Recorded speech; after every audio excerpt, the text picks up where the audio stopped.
All right, hailing frequencies are open. This is episode 5 of Star Trek Explorers, an original series era Star Trek Adventures campaign. When last we left the crew of the U.S.S. Venture, the crew had just rescued a handful of Klingons from a D7 battle cruiser that had been attacked near a large nebula by Orion pirates. Long story short, your heroic crew was able to beam aboard the battle cruiser and rescue the Klingons who were in trouble.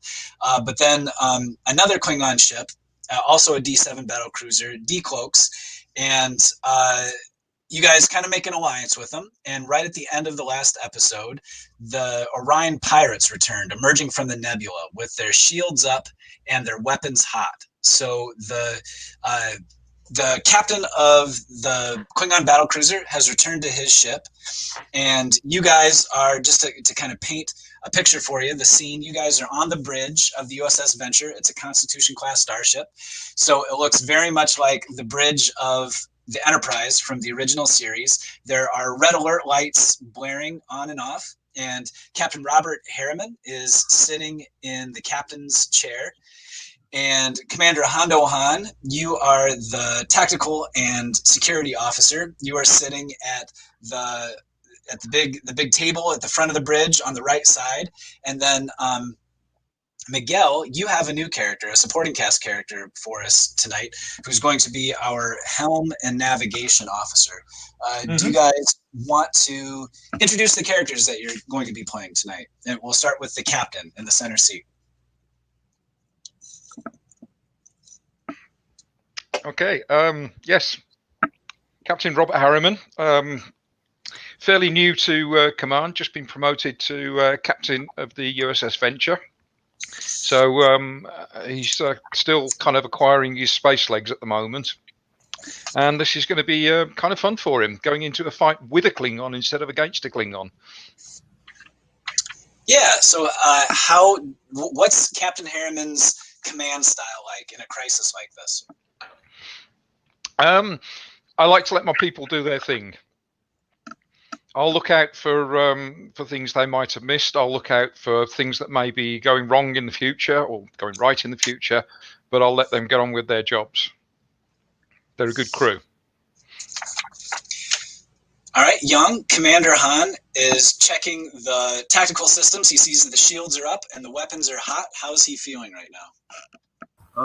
He's fired up, and he's looking to the captain to, get the order.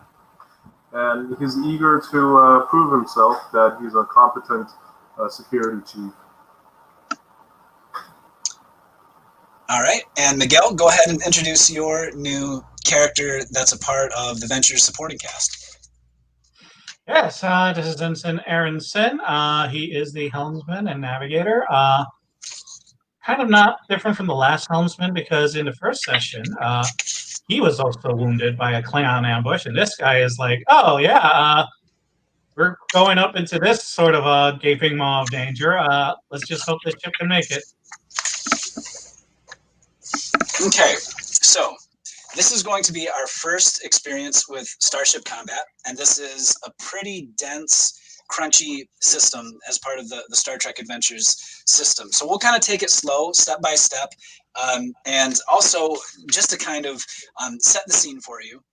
You're right on the Venture's right on the edge of a large nebula, and there are two Orion interceptors emerging from the nebula, both at extreme range. One seems to be going off in a different direction, but one seems to be very threateningly moving directly toward the Venture with its shields up and its weapons powered up, very much in an attack posture.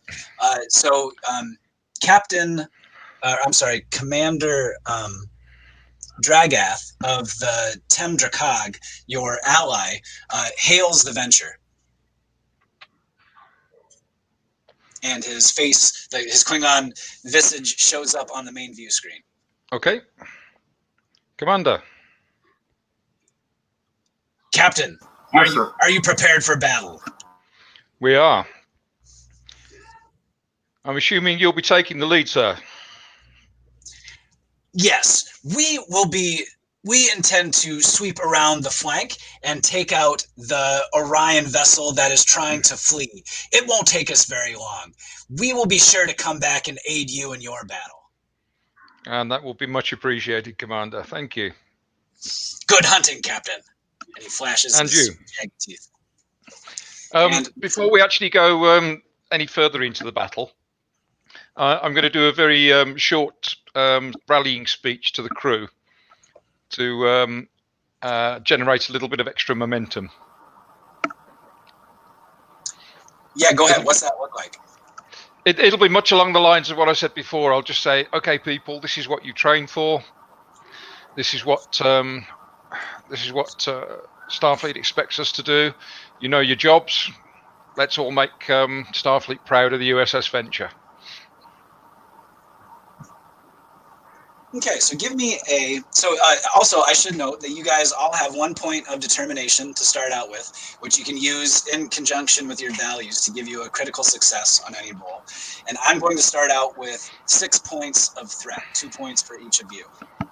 So you are attempting the rally task, Paul? I am attempting the rally task.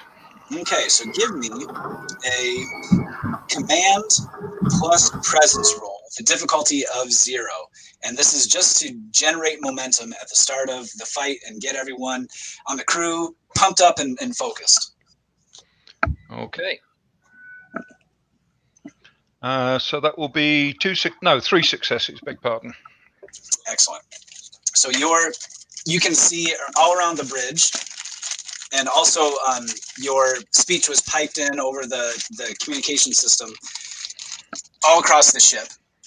And you can feel the intensity as this well-trained Starfleet crew sets about their task and prepares for whatever might be ahead of them. And you now have 3 points of momentum to start the fight.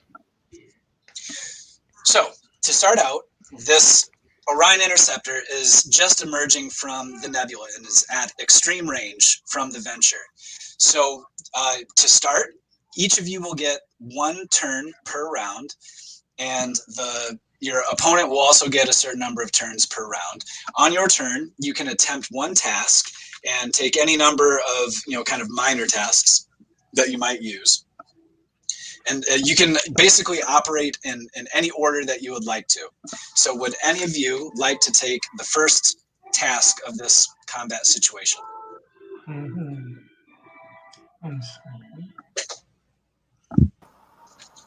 So, waiting for your orders, Captain. are we already within phaser range? So yes, you are, but you are not within your optimal phaser range. The Venture's phaser banks, I believe, are an optimal range of medium, and you guys are currently at extreme range. So this would, if you were to fire your phasers at this range, it would be a difficulty 4 task rather than a difficulty 2. Okay. Okay, tactical. Lock onto the Orion vessel and fire when you're ready. Yes, Captain. Not necessarily right away. If you would like to maneuver the ship, you can, without any power cost, you can move within medium range using your thrusters, or you can fire your impulse engines, yeah, to move further than that, to move into anywhere within long range, I think. Photon torpedoes are online, Captain. Or we can use the warp drive and move up to 2 or more zones. So if you want to get up and close. I think we'll let them close with us. Let's see what they've got first. Okay. So you're, Paul, you're basically going to pass initiative to the Orions. I think he was having Young aim down and prepare the phasers. Yeah, I mean, at the moment, there's no real action that I can take as such. I've already done my my rallying speech. Okay. Captain, we're not at the optimal range, but we can still fire and may do some considerable damage to the enemy ship, sir. I'll hold your fire until we're at optimal range. Yes, Captain. And let's have more power to the forward shields. play a little game of chicken. Okay. The Orions are going to take a turn. Look at their stats here.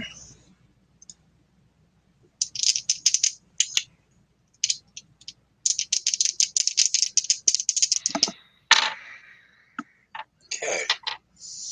So they are going to maneuver their ship one zone closer.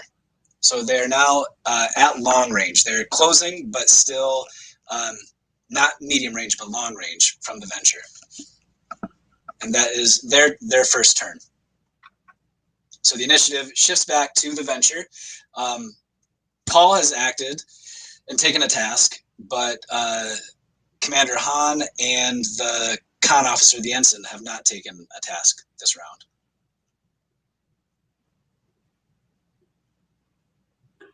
You want to go?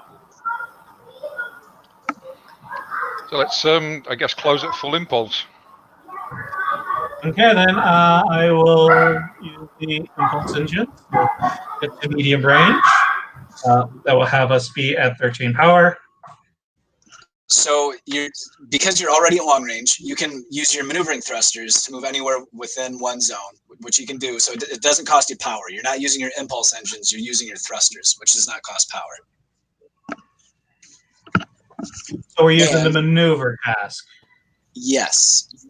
And the flight controller uses the ship's thrusters to adjust position. So that doesn't require a task. That doesn't require a roll. Crew moves, just position moves to anywhere within medium range. Yes. Mm-hmm. I figured we'd be using impulse engines, but whatever. The language suggests that they need to be within medium range for us to use maneuver. Impulse is for...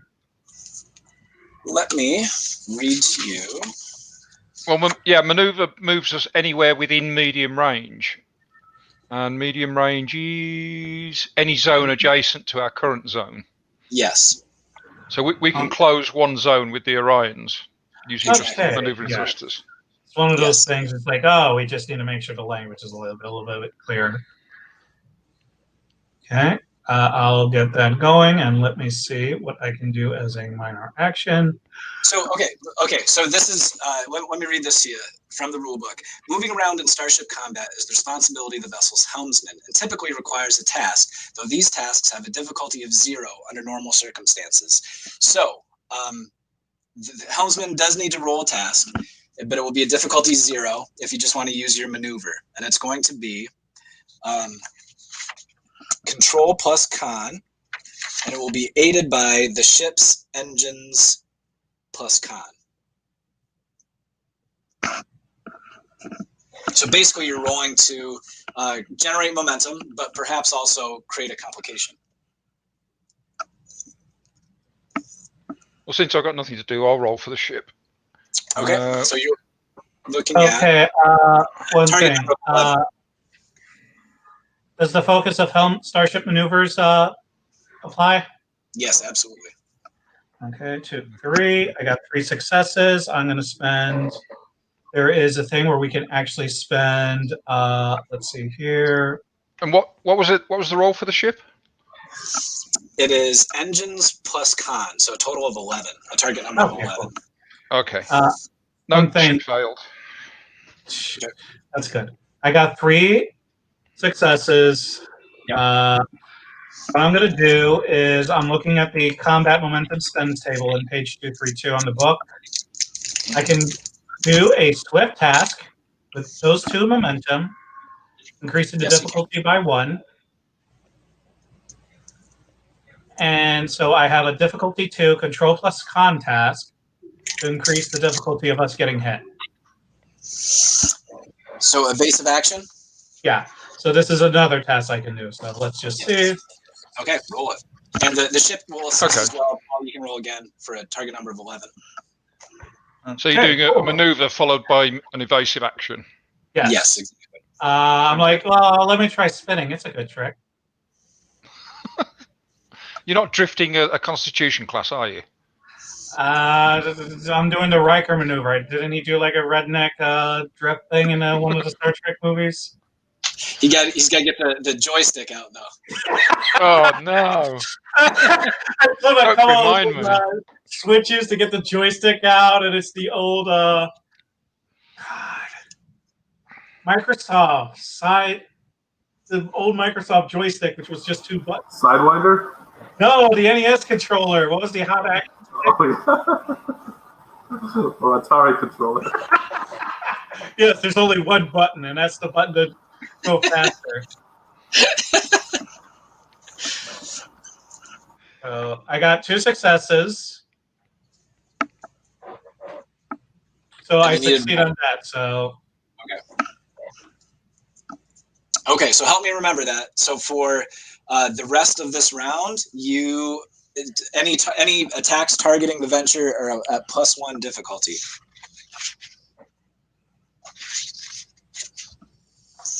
yeah, I'm just writing these down here on the side. So Yep, until your next task. All attacks against the ship. And all attacks made by the ship. So also your attacks are at a +1 difficulty. So everyone's attacks are at +1 difficulty until the helmsman's next turn. yeah, but the security officer is an actual PC, so he has determination points. Who's keeping track of power? I will. Because we just spent another one. I think we're I'm down using to the 12. chat as a thing. So we still have 14 out of 14. Sorry, we do? No, we just spent 1 doing evasive action. Let me see. Evasive action costs 1 power. Okay, good.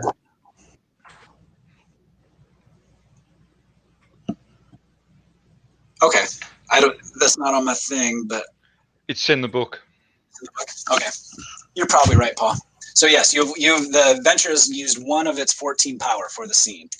Yeah, we're gonna be fine. We're gonna be fine. It refreshes. And I'm not worried about it yet. So the venture swoops into the next zone and closes to medium range with the Orions, and then Miguel, you can go ahead and describe what the venture does to make its evasive action, and I will act it out with my micro machine. Nice.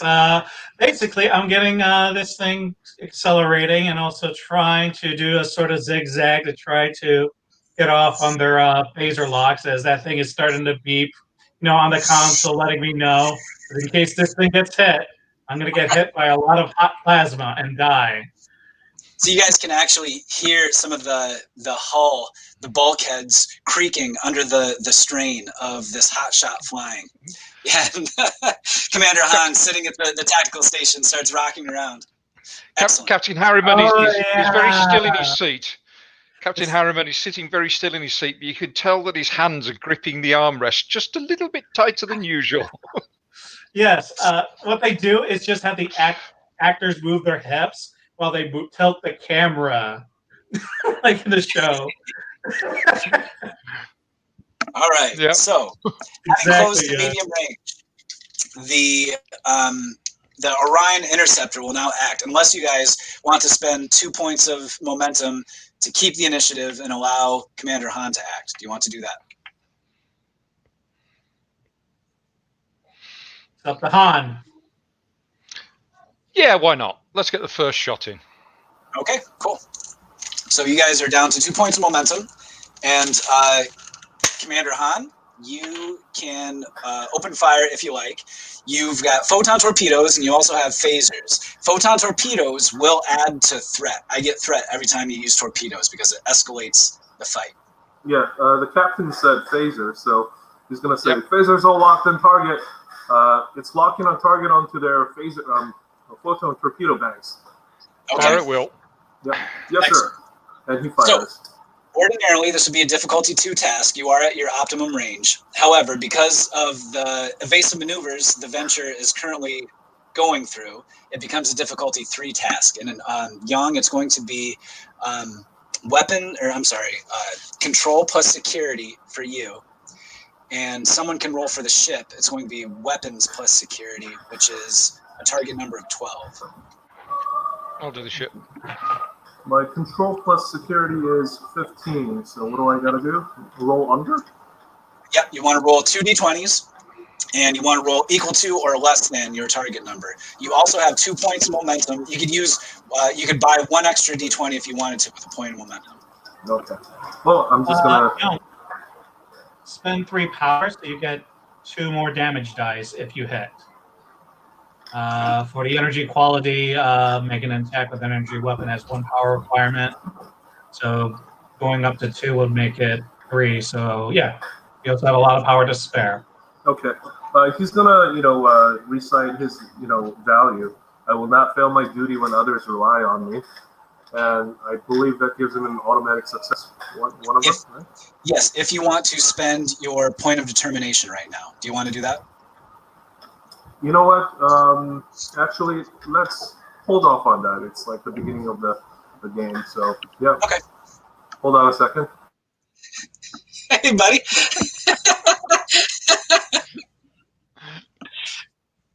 Hard to fire phasers with kids over. The crews are. Let me answer the nature deck again. I think we need to get these ensigns back to the lower decks.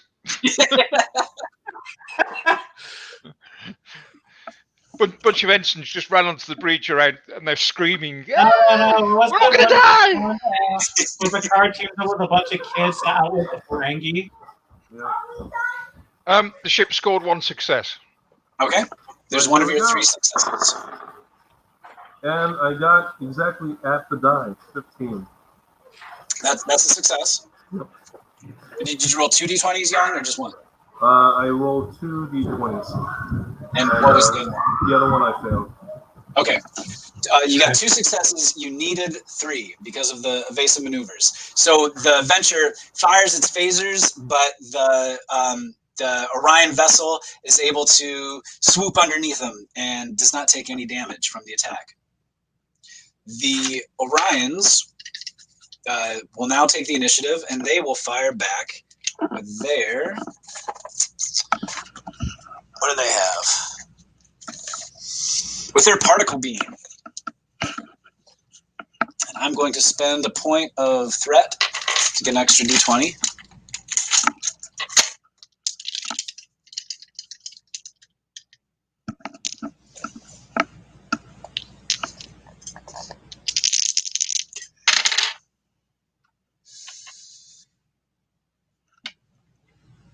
Okay, they got their 3 successes. So they hit you with their particle beam, and it will do 7 CD damage. 1, 2, 3, 4, 5, 6, 7.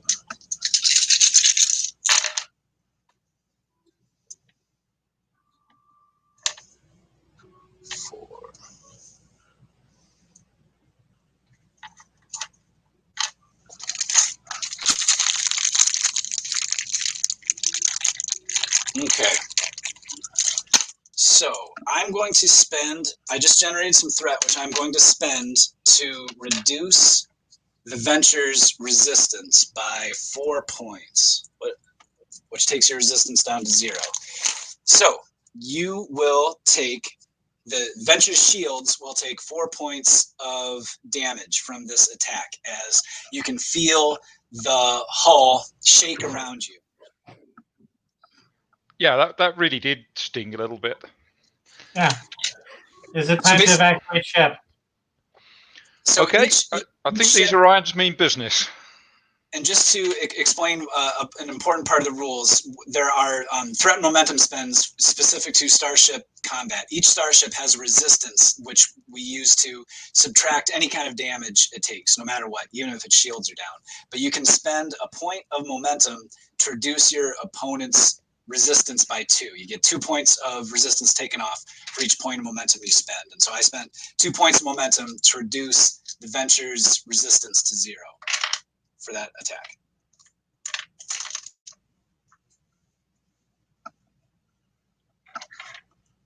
And let's see, have you guys all acted? Yep. Okay. New round, new life.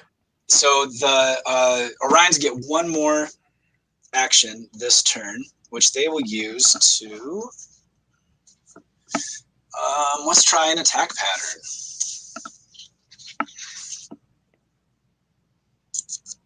Attack pattern. Daring plus con, difficulty of 2.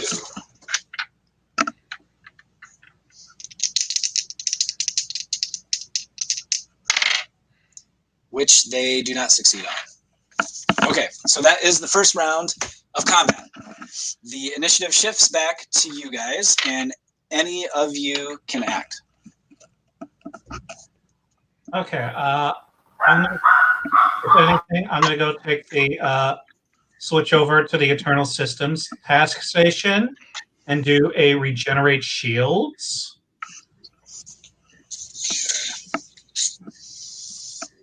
Control plus engineering.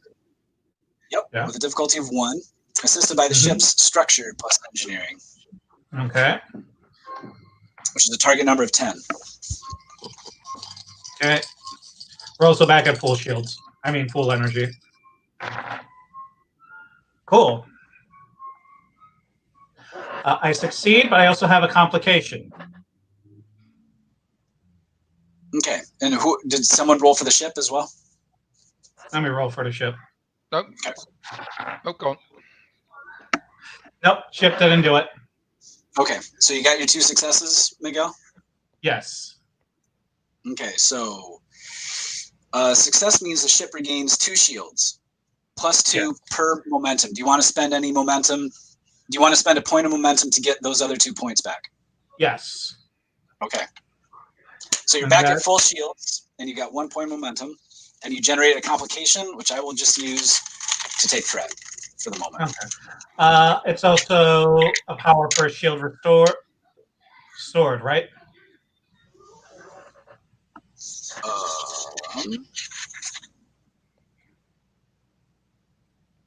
Does not say on this sheet. We'll just say it is. Okay, fine. Sure. It's one of those things because it's like, yeah, where are we getting the stuff that restore the shields with? Okay. So on new round, you guys can retain the momentum if you would like to, but you've only got 1 point of momentum, which means you'd have to also pay me a point of threat. Do you want to do that?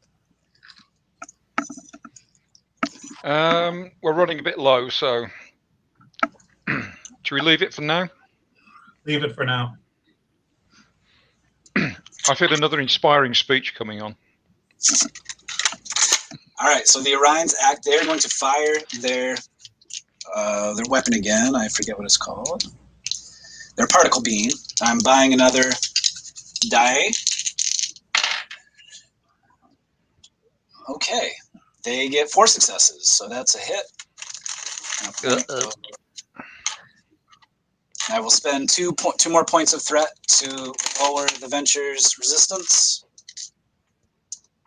Look at the bright side. They were going to run out of threat. Yeah, let's just hope they run out of threat before we run out of shield. Okay, this time you only take 3 points of damage to your shields. Look So at another this. glance. Good job. We have at least net shield regain now. What are we up to at the moment? So you guys, your shields where were are our up full, shields at? and you just lost 3. So 1, 2, 3, 4, 5, 6, 7, 8, 9, 10. So you're down to 8 shields, I think. Okay. And what's our max? 11. Okay, cool. Just keep it in tabs on our end. So we're at 11 out of 8 out of 11. So yeah, we're not going to explode this round. And the initiative shifts back to you guys. Captain Harriman or Commander Han can act. I'm going to do a rally. Very good. I'll do the. Okay, people. It looks like the Orions are playing for keeps. Let's put our game face on. All right, give me another command plus presence roll. Difficulty 0. 3 successes again. Okay. You now have a total of 4 momentum. Would you like to spend 2 of those momentum to keep the initiative and allow Commander Han to act? I think so, yes. Yes, please. Yep. Firing second volley, Captain, and then he locks on and he fires. But this time, I'm gonna actually use my determination. Okay. And I'm rolling the ship. Fire at full power as well. Okay, with the determination, that's 3 successes from me. Okay. It was DC 2 to hit because of the fact that it was my turn earlier, and we lost the don't get hit damage buff. Yes, exactly. You used all the power from the phasers? Yep. Okay. Phase 8, I think. So we're at 7. And let me just make sure. I rolled a 13 for the ship. Is that under its thing? No, that is Okay. just over. It was a difficulty of 12 for the, Oh, for the then. ship. Tragic. So, yeah. You've got 6 points. You've got a full complement of momentum right now. You can use some of those momentum if you'd like to wear down the Orion's resistance, if you like. How many? I think we ought. Yeah, we ought to bring it down to 0 if we can. We've got a hit, so let's make the most of it while we can. You can spend momentum to get penetration, which ignores the target's resistance equal to 2 for each momentum spent. Yes. Or you can just do bonus damage. So, or you can do both. You can spend two. You've got 6 momentum. You can spend 2 momentum to lower the Orion's resistance to 0, and then spend more of your momentum to get extra damage dice if you want to. Let's do that. We got him. Yeah, an extra bonus damage. So yeah, cool. Yeah, we've got a hit, so let's push it to the max. Yeah, push it. Okay. If you spend all of your momentum and reduce your momentum to 0, you can get 4 extra damage dice if you want to. Yeah, let us do that. No, spend 3 and save that 1 because you can actually spend momentum to re-roll any number of Star Trek dice from the current attack. Good idea. I mean, it just increases like the 2/3 chance to be like 5/6. So by my count, on this attack, you're going to roll 11 d6s for your damage. Go for it, Young. 9, 10, 11. All right, here we go.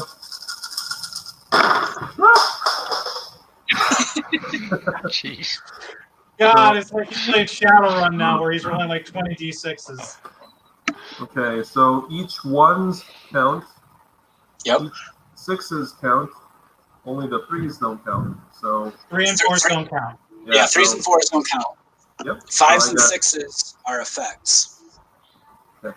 Yeah, so I got 1, 2, 3 effects. And I got 1, 2, 3, 4, 5, 6, 7. 7. So 10 damage total. 3 with effects. One thing. 1s are 1s, 2s are worth 2. Yeah, so, I know. Yep. Cool. Okay. So your phasers have the versatile quality. So that means when you roll effects, you generate that number of momentum. So you get 3 points of momentum back, and you do 10 points of damage. Nice. Which is not bad. That will do. One thing is, he also banked 1 momentum. So how many dice missed? Only 3. Want to re-roll those 3? What's that? Oh, yeah. That'd be nice. Well, let's hope that rattled their teeth. It did. So you have reduced. So any attack that does 5 or more points of damage causes a breach. So Young, I want you to roll 1d20 for me and tell me what you get just on your d20. 4. 4. Okay, so that affects. You've caused a breach to the Orion's engines, and then because you also reduce the Orion's shields to 0, you deal another breach. So roll your d20 again and tell me what you get. 18. 18. It's weapons. So you have just dealt 2 breaches to the Orion ship, 1 to its engines and 1 to its weapons. And Commander Han, as you're looking at your instruments with your sensors, you can see that you've scored some direct hits and totally obliterated in one shot the Orion interceptor's shields. Awesome. Their shields are down, Captain. And Nice shooting, Chief.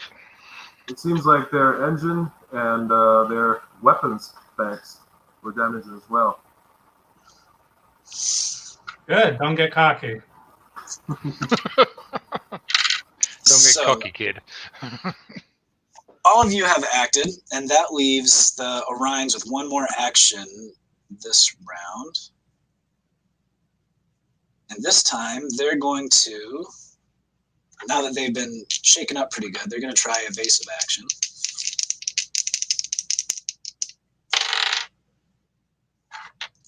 And they take a defensive posture. And so any attacks for the next round are at +1 for everybody. And we'll go to the next round. Any of you can act. I think we should hail them.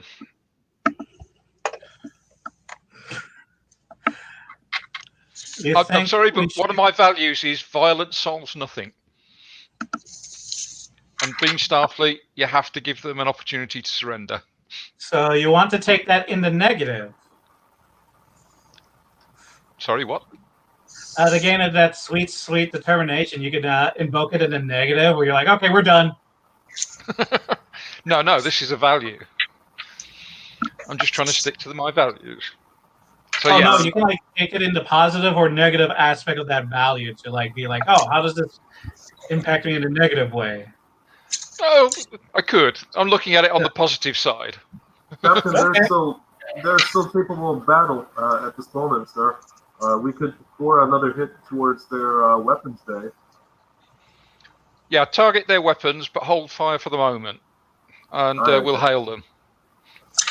So as the Orion interceptor turns tail and starts to flee from the Venture, they do accept the Venture's hail, and the image on the view screen shifts to a man with green skin, and you can see in the scene around him on the bridge on the Orion vessel, there are consoles shorting out and flickering, going dark, and he says, "What do you want?" Captain, your shields are down, your engines and your weapons have been damaged. Cut your engines and prepare to be boarded. Surrender and you have my word that you will not be harmed any further. He says, "We still have one more card to play, Starfleet." So be it. And we'll cut the hail. All right, the screen shifts back to the star field, and you can see the rear of the Orion vessel. And Commander Han, you're sitting there with your scanners, and you detect a large energy buildup in the Orion's engineering section. Captain, I sense a large energy buildup in their engineering section. Helm. I'm afraid. Does it look like a warp core breach? It could be a lot of things. It's going to take a while for me to get to the internal sensors and check it out. It could also be along the lines of they really want to take us down. Commander Han, give me a reason plus either science or engineering roll with a difficulty of 1. Who's that, myself or? Actually, any of you can do it. Yeah, go ahead. No. Somebody rolled. I failed. So this doesn't look like a warp core breach to you, Commander Han, but you're not sure what to make of it. It's more of a strange energy imbalance. You've never really seen anything like it. And I'm going to spend 2 points of threat to adjust the parameters of the scene a little bit, as the warp core imbalance created by the Orions causes a wormhole to erupt on the view screen. Wow. Oh no, more chair shaking. Exactly. Should we pursue? So is the Orion ship being pulled into the wormhole? Not so much being pulled into it. It's like they intentionally have set course for it. Like they're going to try and use it to escape. Interesting. I could try to lock down to their ship, sir, for the tractor beam. Yep. Let's give it a try with the tractor beam, see if we can pull them back from the wormhole. Okay, Commander Han, give me a control plus security roll, and I forget what the roll is for the ship on tractor beams. Hold on, just I one got a second. 2 for the ship. I think it succeeds. Okay. Could I spend a momentum? Yes, you got 4 momentum. Okay, I'm gonna spend 1 momentum for 1 extra die. You know, aside from tractor beams, we can always do ramming speed on them. Okay, I only got 1 success. And what about the ship? Ship succeed? Let's call that Plan Yes. B, shall we? I got a natural 2, so Okay, well that's excellent. That's a good roll. So the Venture successfully locks onto the Orion ship with its tractor, but the gravimetric distortions being caused by the wormhole actually means that both ships get pulled into it Oh no. because they're held together by the tractor beam. And suddenly, a tunnel of kaleidoscopic orange energy stretches endlessly before your view screen. Your senses, along with all of the Venture's instrumentation, struggle to make sense of your surroundings as time seems to slow to a crawl one moment and leap forward the next. I don't know if you guys remember that scene in the motion picture where they're in the wormhole and they're targeting with their sensors and like time. yes, Yep. the asteroid scene. That's exactly what you guys are experiencing right now.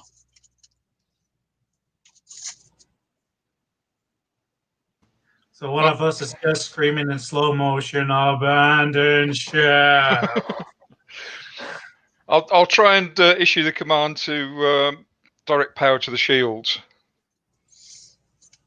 So yeah, as you do so, it's like you consciously know that you're just traveling like you're stuck in jello or something. It's just hard to get the words out, and it's hard for your mind to even make sense of what's going on around you.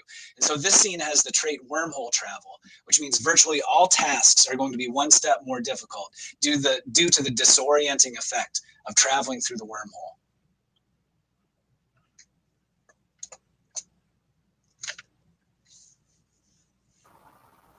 What's happening to our ship, Captain?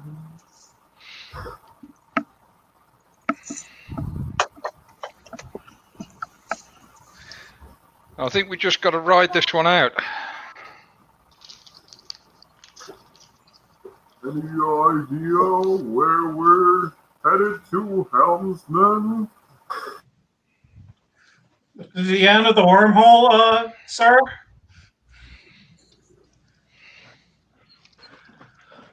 I'm just looking to see what we can do. I think we're pretty much along for the ride here. I will go very slowly to the sensors and do a sensor sweep. Excellent. Then plus science task. And the ship can, so this will be a difficulty 3 roll, Miguel, and the ship can assist with sensors plus science, which is going to be a target number of 11. Cool. I got 1 success. Ship scores another 1. Cool. Okay. It was difficulty 3, so 2 successes aren't going to be able to tell you a whole lot. It doesn't look like the sensors are able to locate an exit to the wormhole. Like the captain said, this might be something that you just kind of have to ride out with dead reckoning because the sensors just aren't making any sense. Mm-hmm.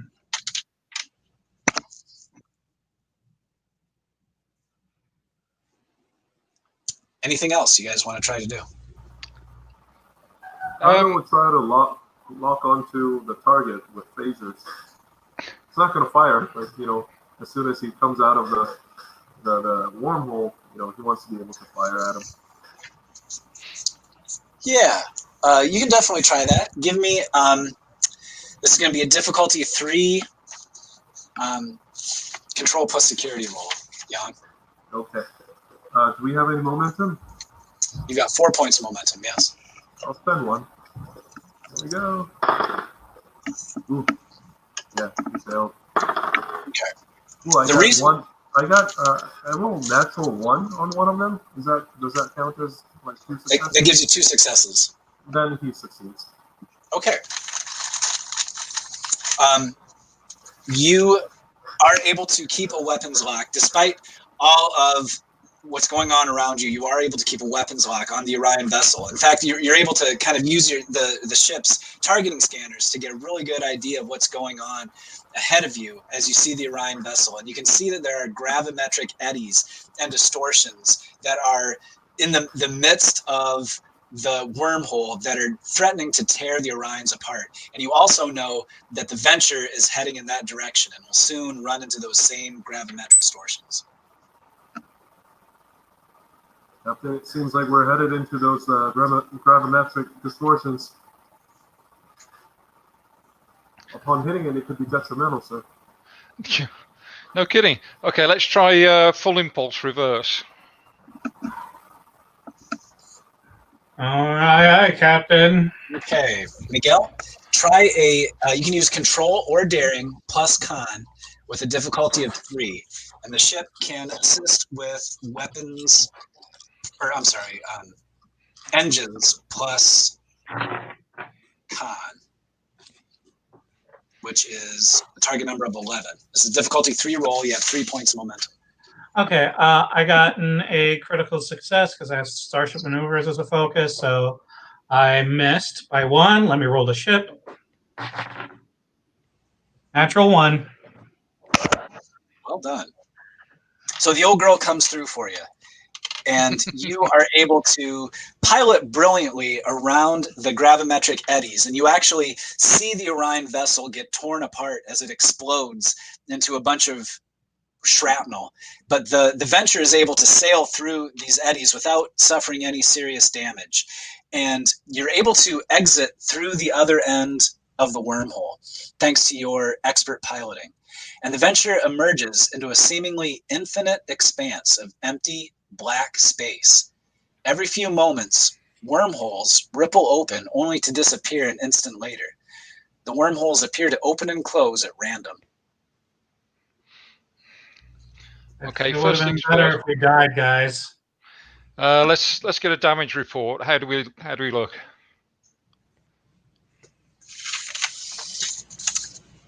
So you guys lost a few points of your shields, but you didn't suffer any breaches to any of the major ship systems, so you're doing okay. Okay, let's get my science officer on this. Where the hell are we? Helm, navigation, science. What are we looking at? I don't know. This doesn't look like to be on any of the charts, Captain.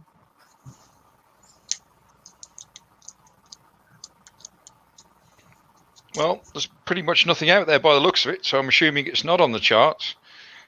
But let's get some sensor scans going, see what we can make of wherever we are. We wish to launch probes. Sure, let's get a couple of Class 4 probes out there. So do you guys want to launch the probes and do the sensor scans yourselves, or do you want to use we've got a science officer named Tasai, a Vulcan lady. Yeah, we'll use Tasai. Okay. So her reason plus, actually this will be more of an insight. Insight plus science is a target number of 12, and someone can roll for her. You've got 3 points of momentum to spend, and this will be a difficulty 2 roll. Oh, good. 1 and 8, so 3 successes. Okay, so she gets a point of momentum. You now have 4 points of momentum. And she launches some probes, and it takes a little while for the telemetry to return to the Venture, but she's able to piece together at least a little bit of what's going on here. And she reports to Captain Harriman that it looks like the wormhole created by the Orion's engine imbalance has intruded upon some kind of interphasic membrane that connects a network of wormholes. This is a nexus for wormholes. But it looks like none of them are lasting very long. Correct. We're talking, what, a few seconds? Less than. So in order to get out of here, we would have to head back through one of those wormholes at the precise instant that it opens. Okay, how do we predict where and when a wormhole is going to open? Well, Captain, I was scanning the energy signatures of the Orion vessel before it opened up the Orion, the wormhole.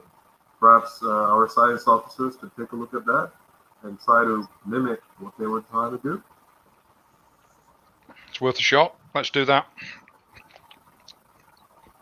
But let's see if we can get a science team working on seeing if there's any kind of a pattern to these wormholes or any way that we can potentially predict a wormhole opening.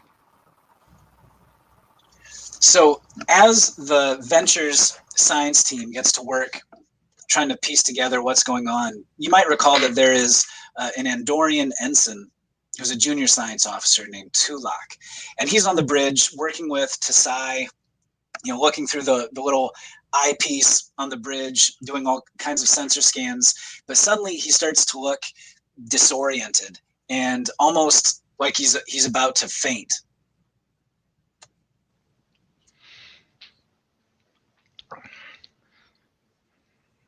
What was his name again? Tulak. Tulak. Mr. Tulak, are you okay?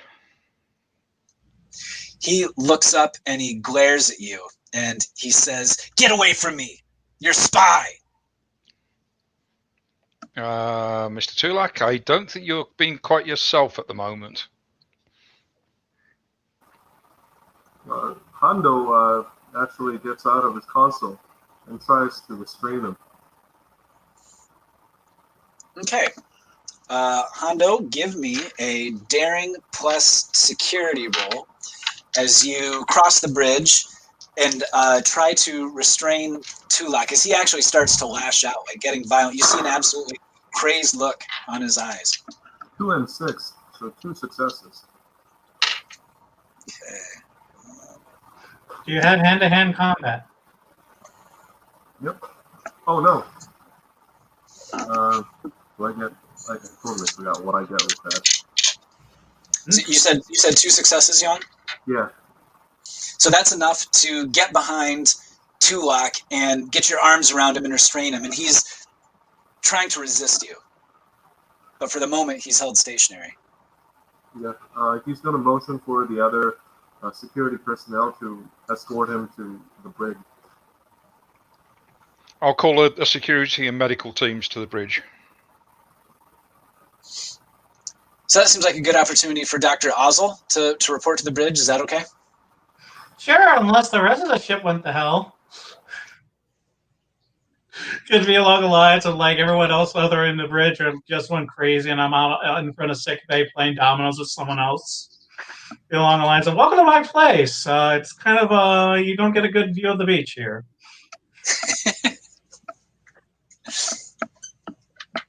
Yes, I'll report straight to the bridge. So yeah, the turbolift doors swish open, and you can see that there are security personnel restraining this blue-skinned Andorian with his 2 antennae. They're twitching and going all over the place, and you see a crazed look on his eye. Okay, let me just get the medical hypo spray and try to get him to relax. What would that be? I'm going to say that's going to be a control plus medicine task because he's trying to like wrench his body out of the grasp of the security officers. It's not very easy to get the hypo spray where you need to get it. Yeah. And we'll say difficulty 2. Good.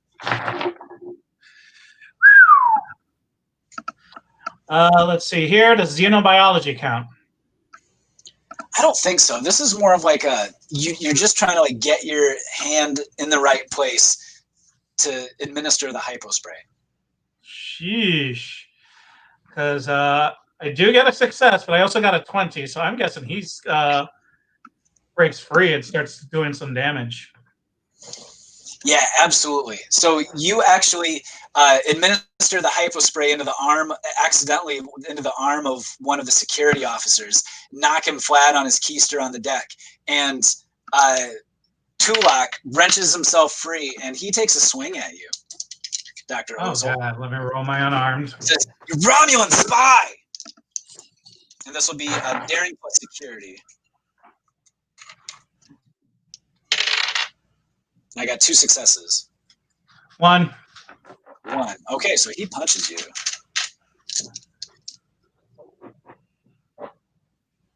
Which is 3. So he does 1 point of stress damage, but he knocks you down to the deck. Okay, good. And he starts to make a break for the turbo lift.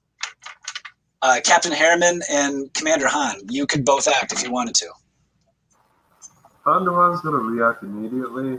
He's gonna, deliver his trademark mean right hook kick as the guy is about to go into the turbo lift.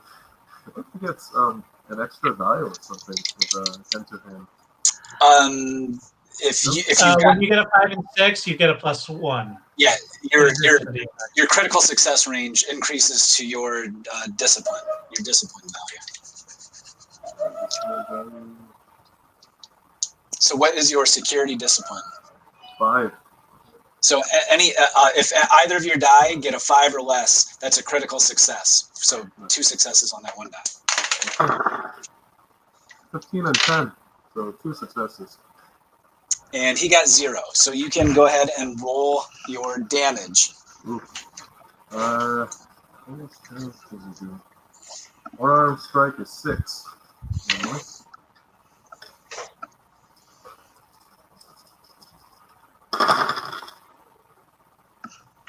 Five, 1, 2, 1, and 6. So 1, 2, 3, 4, oh, wow. 6, 7 damage, and 1, 2, 3 of them have effect. Yeah, so that's enough to deal an injury to poor Ensign Tulak. You can go ahead and narrate how you're able to knock him out and subdue him. Yeah, I mean, as soon as the security personnel goes down and he knocks him down and starts running towards the turbo lift, Hondo Han just jumps in front of him and he spins around and delivers a hook kick right to the jaw of poor Ensign Tulak, and it just drops him right there. It stuns him and it knocks him down. Yep, so the Andorian falls to the deck. He is stunned and unconscious, unable to take any actions, but he is still alive and not in any danger of dying. So what happens now? Doctor, I think you have a patient. Okay, gotcha. I'll get back up on the ground and take him to sick bay. Get going and check to see what's up with him. Yeah, as soon as possible, please. I want to know if this is something that's potentially going to spread. Hopefully not. Yeah, Hondo looks at him and says, I didn't mean to hit him so hard. He just wasn't ready to take it, I suppose. And then he just rubs his head.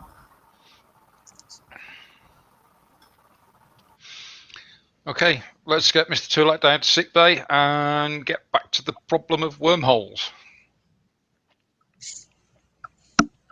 Okay, I propose we take a short break because I need another beer. Cool. All right, be back in a couple minutes. Captain feels like a beer as well.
do do do do do. So is that like the opening credits? Yep. You go. You're insane. You know that. Yeah, I'm crazy for Star Trek. How's the gigs going at the moment? Oh, there aren't very many, that's for sure. In fact, I was supposed to have. I'm only doing outdoor gigs right now for obvious reasons, and had one lined up, and it was going to be great. They were having it in a parking lot, and there's going to be plenty of room for everyone to spread out, and my band was going to play. It was going to be. We were all really excited for it, and then we had temperatures in Iowa this week were like 50-degree highs. It was like, I mean, literally like 30, 40 degrees lower than average for this time of year. And so they canceled it. It was like a rainy, cold day. And so about the only full band gig I've had scheduled for months, and it got canceled by freakish Iowa weather. So 2020 just keeps on giving, doesn't it? Oh man, the hits keep coming.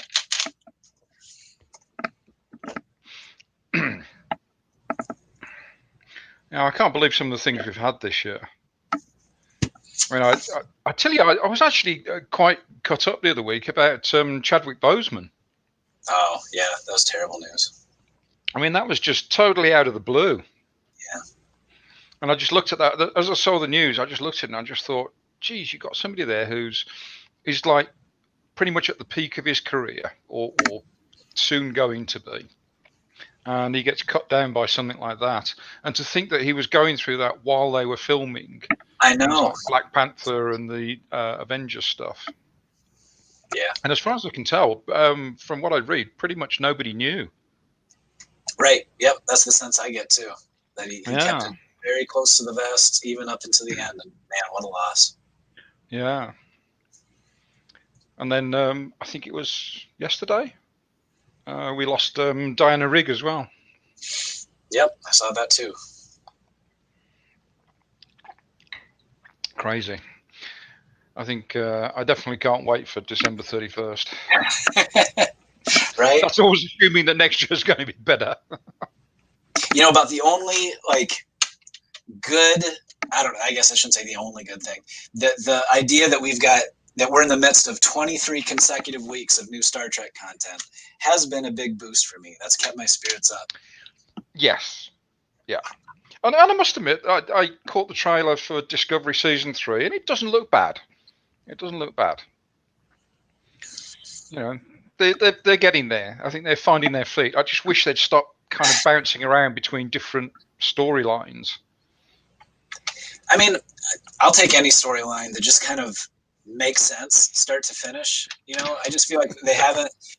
There's so many things I like about Discovery, and I'm really rooting for it so badly, but they just haven't been able to stick the landing to tell a really coherent story from the start of the season to the end of the season. And so I'm hoping that this will be the year. Well, they did the whole sort of Klingon War thing first time out, and then it's almost as though they kind of sat down and went, okay, that didn't work. People were a little bit, they didn't like that very much. So let's try something completely different. And then season 2 came along and they're like, yeah, that wasn't so good either. So let's go for something completely different again.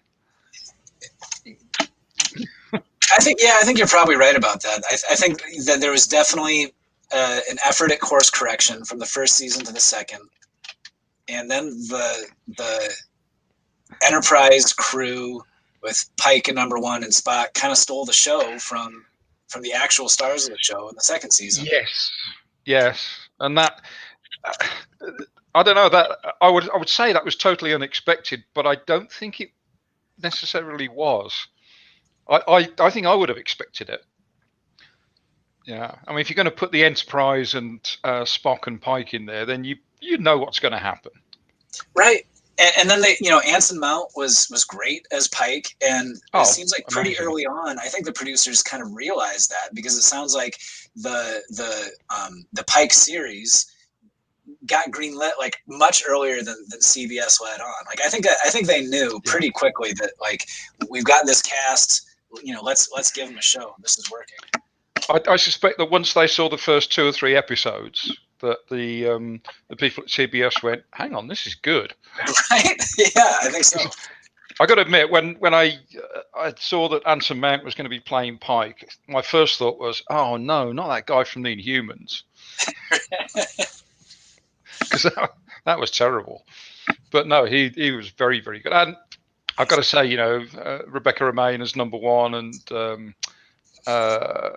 who's the guy doing Spock now? It's Gregory Peck's grandson, isn't it? Ethan Peck, yep. Ethan Peck, yeah. I mean, they were just perfect. Yep, agreed. And I'm in love with the new look for the Enterprise. Do you? You like it? I do. I'm one of those people that actually likes the big open window at the front. I think it looks beautiful. I guess I'm of two minds about it. If it were a completely new ship, a new starship design, I would think it was gorgeous. I really like it. But as the Enterprise, it's like it's so close to the original that I feel like why didn't they just go with the original silhouette, and just update like the textures and the colors? Yeah, but if you were to take the 1960s bridge set and show it on TV these days, it just wouldn't be right. Yeah, I was talking about the exterior, like the actual shape of the starship. But the bridge set, yes, I agree. The bridge set looked really good. Yeah. No complaints there. All right, looks like everyone is back. So let's have a little fun in this kind of interstitial zone that the Venture finds itself in. So to kind of recap, you guys pursued an Orion pirate vessel into a wormhole that they created with some kind of strange engine imbalance. The Orion vessel was torn apart by gravimetric distortions in the wormhole, but through some skilled piloting, the Venture was able to pass through into the other end of the wormhole and found yourselves in this what was the word? An interphasic membrane that is kind of a connective tissue in this huge network of wormholes that appear to be kind of firing at random, opening and closing, just a few instants apart. And you've also had an episode where Ensign Tulak, your Andorian junior science officer, appeared to go a little mad for no discernible reason and has been sent down to sickbay. So what are we doing? What's the plan here? I feel like we need a conference room scene. We can definitely do one of those. Let's get everybody together. Who's in the scene? I think we'll definitely have the doctor because he can report on Ensign Tulak. Do I need to do any sort of medicine checks beforehand before we get into the scene? Yeah, why don't we do that? Let's cut to sickbay first. Yep. And have Dr. Ozol examine Tulak. And okay.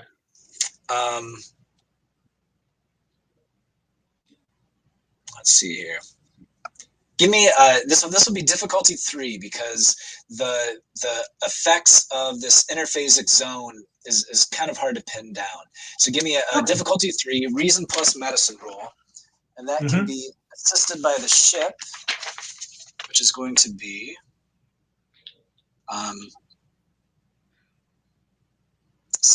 computers plus medicine, which is going to be a difficulty 9. Okay. How much momentum do we have? You have 4 points of momentum, and I have 6 points of threat. I am going to be taking 3 momentum to roll 4 dice. Let's get going. Do you want me to roll for the ship? Yes, please.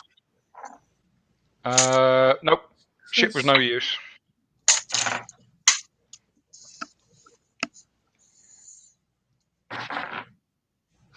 Okay. I got 3 successes and 120. Okay. So the complication. There's something really off here. He didn't mention it in his biology file. So, yeah, as you've got Tulak, this Andorian, he's on a bio bed in sick bay, and you're examining his bio signs, and you can hear the beeping coming from the computers in time with his vitals. You see that there are some very strange things happening with his brain chemistry. And you think that this is probably a result of his Andorian physiology. You know that Andorians, because of their antenna, have heightened senses in many ways.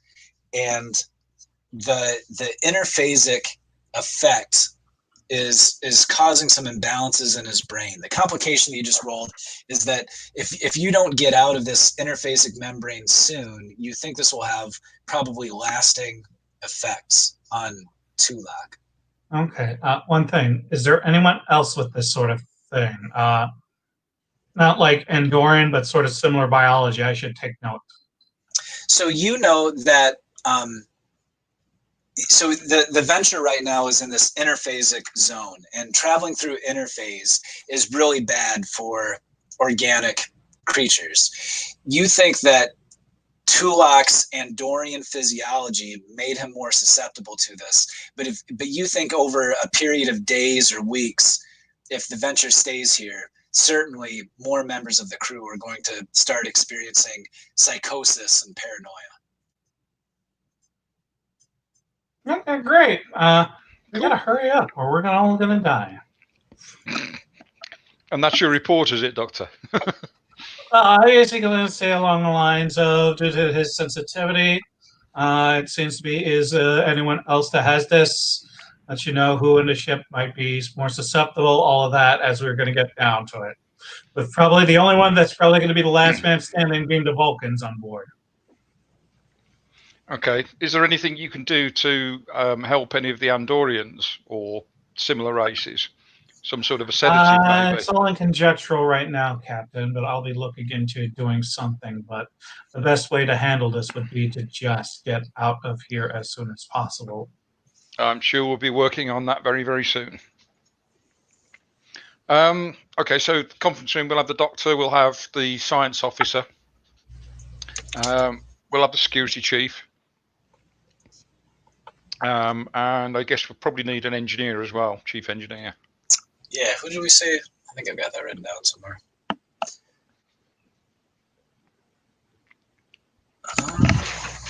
Maybe I don't.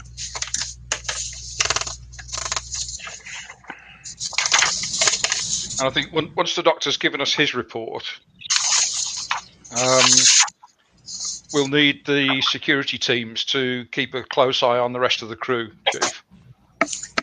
Just if we get any more people going insane or becoming violent, then your teams will need to move in and potentially take them to sick bay.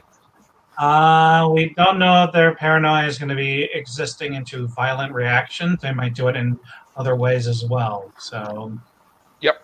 So let's get some security teams out throughout the ship, just keeping an eye on things.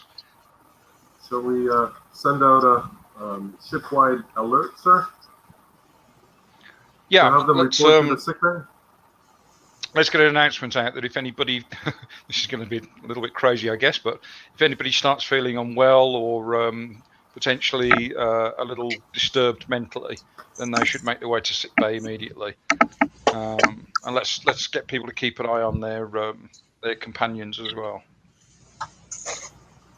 Let's just be vigilant. Right. Yeah, Hondo calls his security team and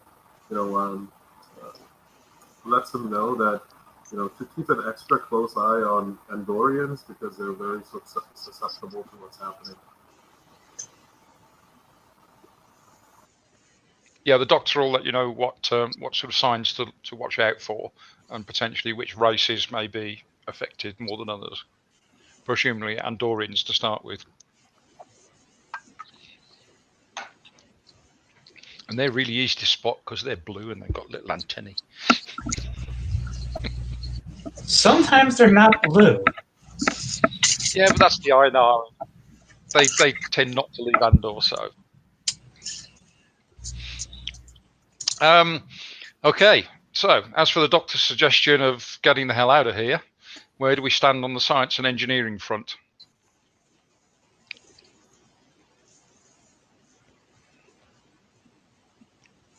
I think the science teams were looking at can we actually predict a wormhole? The engineering teams were going to look at can we duplicate what the Orions did and actually create one?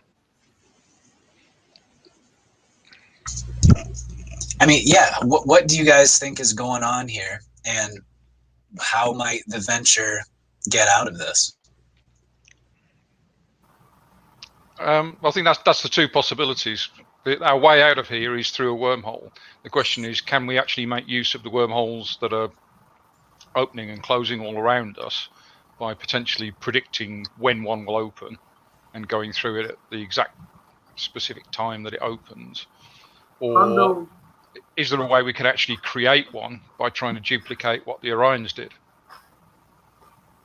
Hondo keeps an eye on the wormhole that they came out of, the location that they came out of, and he's got his sensors trained to see if that particular wormhole opens up again. Yeah, Commander Han, why don't you give me an insight plus science roll with a difficulty of 2. We'll make this a difficulty 1. Insight plus science, difficulty 1. And by the way, folks, if there are any other suggestions for getting us out of here, I'm all ears. Difficulty 1, he fails both types. The ship can assist with sensors plus science, which is going to be a target number of 11.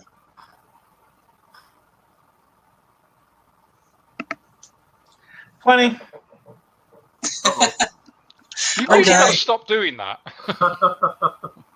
So as you guys are in the conference room and going over sensor scans of the region where the venture emerged from that original wormhole, the red alert klaxons sound once again, and someone comes over the intercom and says, "Captain to the bridge, senior staff to the bridge."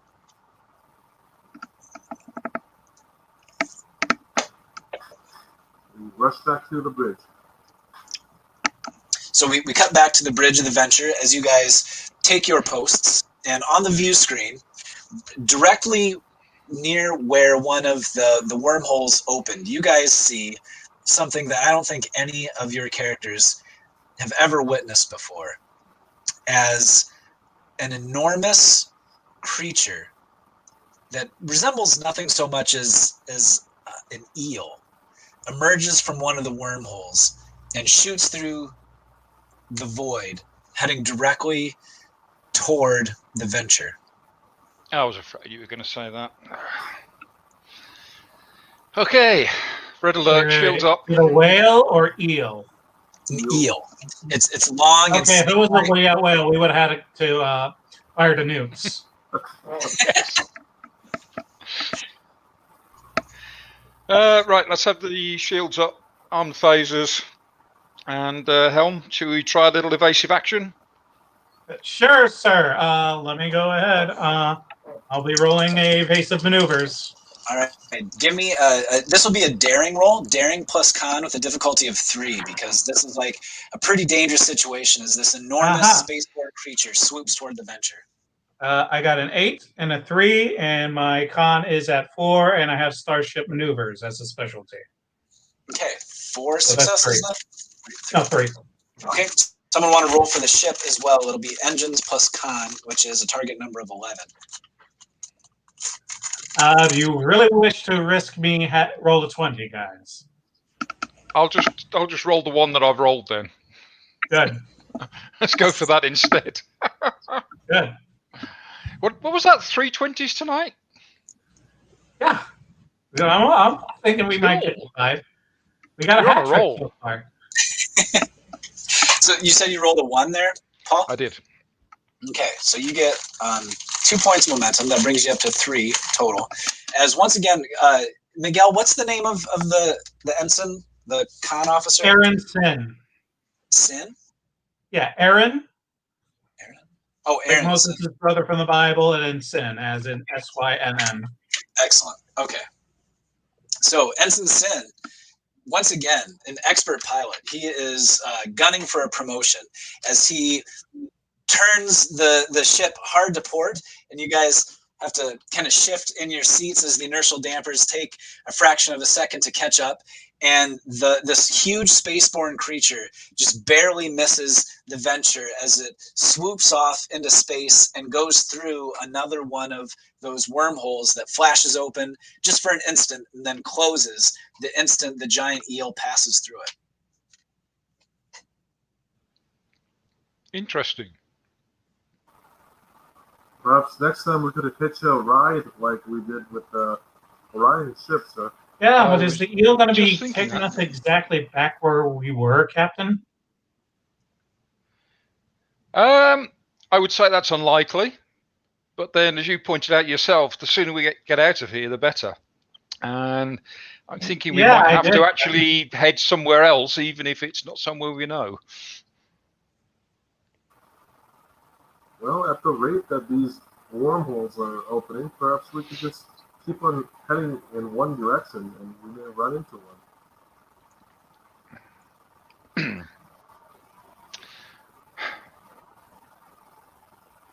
I think it's certainly a possibility that we need to keep our sensors open for these eels and potentially follow one through a wormhole. Question is, can we? Can we react quickly enough? And can we keep up with it?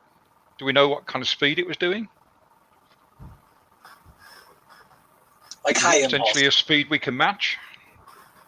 This thing can go up to warp 7, Captain. I think we can manage it. Yeah, I got to admit, I'm a little reluctant to use warp engines in here, and particularly going through a wormhole. The interaction of a warp engine and a wormhole is never good. It's engineering's job to figure it out, Captain. Well, let's see what they can pull out of the impulse engines at short notice. So, yeah, I guess this is going to be, if this is the plan, I guess we'll be doing that. So, who wants to roll for engineering? Well, it depends. Do the science and engineering teams have any better answer? Have they got any other way of getting us out of here?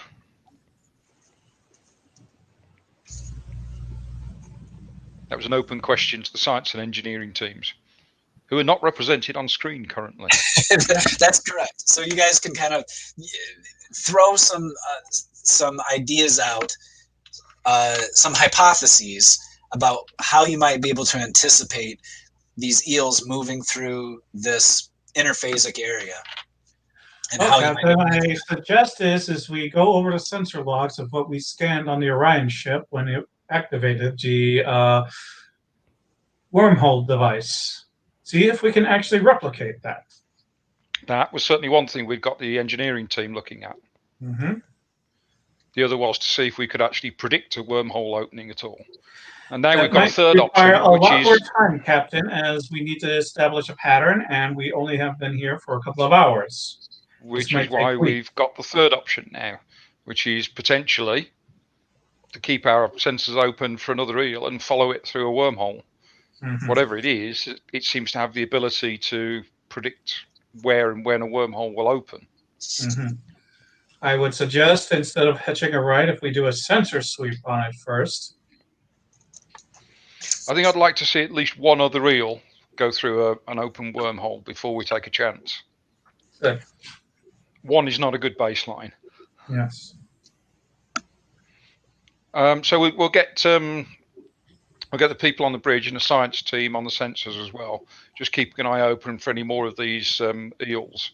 See if any of them appear within sensor range. And if one does, then we'll get them to track it. So we've got three options on the table at the moment: create a wormhole, see if we can predict one, or wait for an eel and follow it through. I'm thinking those are plans A, B, and C. Mm-hmm. And C is looking more likely at the moment. Yep. Just because of time pressure.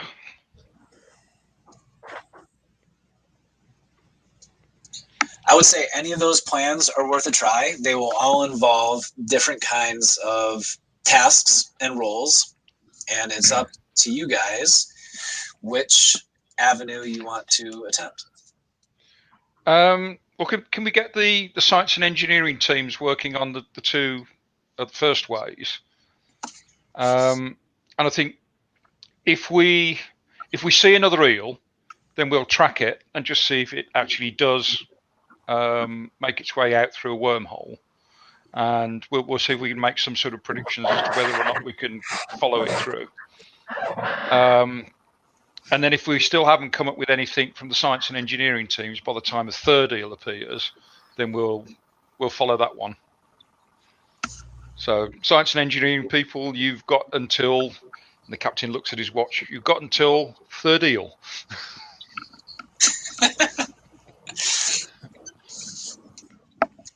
Okay, so if you guys want to, it sounds like you think that the primary option would be to recreate the wormhole that got you here. Mm-hmm. That's certainly the most controlled way of doing it, yeah. Okay, so that's going to be an extended task. Oh, we lost Young again. Quick, boost the powers on the communications department. I don't know. I mean, Glitches, like in Star Trek 2. He's in New York. Do they not have decent internet in New York? New York is kind of like really like lopsided in sorts of things. It's the interphasic membrane, guys. It's affecting the way that I'm communicating with them. It's that interphasic membrane around New York.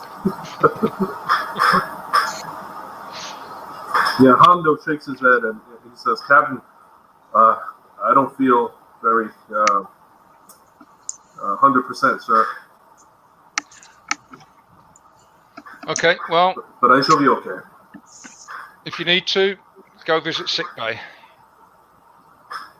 But we're going to need you when we get out of here." Yes, sir. So yeah, actually, I'm glad you said that, Young, because you do start to feel the effects of interphase on all of your mental faculties. And so in sickbay, Dr. Ozel, you note that Ensign Tulak, you see that his vital signs are fluctuating, that the effect is intensifying on him as well. So you guys can work together to attempt to recreate the wormhole that got you here and hopefully escape this region of interphase. Can I put the Andorian in a lead cage and see if that works? It does not. Good try. But that will be the stakes here. You guys will have an extended task, and if you succeed, then you will be able to prevent any permanent damage to Tulak. However, if you have to take more attempts than I give you to complete the task, then I'm afraid it's curtains for poor Tulak. What color is Tulak wearing? He's actually blue. Yeah, he's a blue shirt. He can't die. Yeah, we'll be okay. Can we run the two extended tasks side by side then? One for the science team, one for the engineering team. Sure. Yeah. Yeah. And in the meantime, the bridge can keep an eye out for any more eels. So it seems to me, and you guys can argue with me if you disagree, that it would be the engineering team working to recreate the wormhole and the science team trying to anticipate a new wormhole. Correct. Okay. And the bridge crew keeping the sensors open for more eels coming through and tracking the second one as and when it does. Okay. So, Miguel, which of the two tasks do you want to lead up? I think I will be the science team. Okay. Excellent. And Jan, you want to lead up the engineering team? Sure. Okay. And I'll sit in the fancy padded chair on the bridge and look out for eels. With your finger on the proton torpedo button. Yeah. I'll be sitting there looking at the screen going, eel, eel, eel. Whale fire. Hondo mumbles, perhaps we can dissect the eel and find out what's allowing them to, travel through these wormholes. I mean, yeah. I mean, you want to punch an eel in the mouth? get you in a little spacesuit. You go out and you punch a giant space eel in the mouth. It'll be great. No, we're gonna get an eel and then cut it open with a phaser, ship-sized phaser. Yes, and you're like, man, I thought they smelled bad on the outside. Okay. Just one thing, Doctor. If you start to see any parallels between myself and Captain Ahab, looking out for eels, just let me know. Slip me a quick sedative or something. Okay. All right, gentlemen. Here's how this is going to go. Yang and Miguel will both be working on your own independent extended tasks. The base difficulty for your tasks is 3. You're going to have a work track of 10 and a magnitude of 4, which means you need 4 breakthroughs for the task to succeed. I'm going to give each of you 4 attempts at the task. So each of you are going to get 4 rolls to get the successes you need. Otherwise, if one of you doesn't succeed in 4 tasks, then it's curtains for Sulak. Mm-hmm. So you can use your characters, or you can use some of the supporting cast. The ship can assist you. And for Miguel, you're going to be using science, and Yang, you're going to be using engineering. Yeah, my science rolls for my character isn't all that high. It's only, science is 2, engineering is 3. So Science plus reason? Insight is 9, reason is 7. Okay. So it's not his best trait. So I'll probably. How much momentum do we have? You have 3 points momentum, and I have 6 I'll points. take another dice.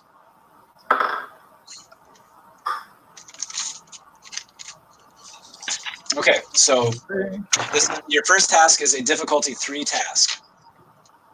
Mm-hmm. Success.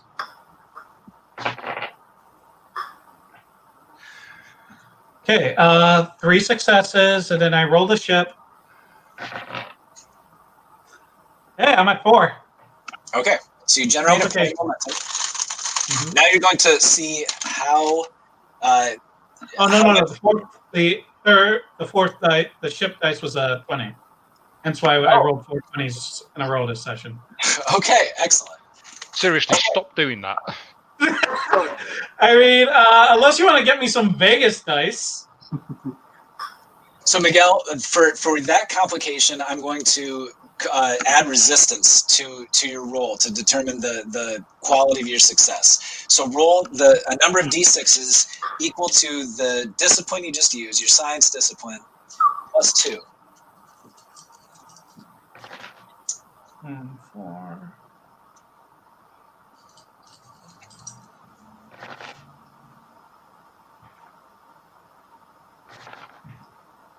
I got 2. 2? Yeah, 2. Okay, yes. And so there's 2 resistance because of your complication, so that means that you're a total of 0. So you succeeded on the task, but you didn't take anything off the work track. So that is one of your 4 attempts, and you did not get a breakthrough.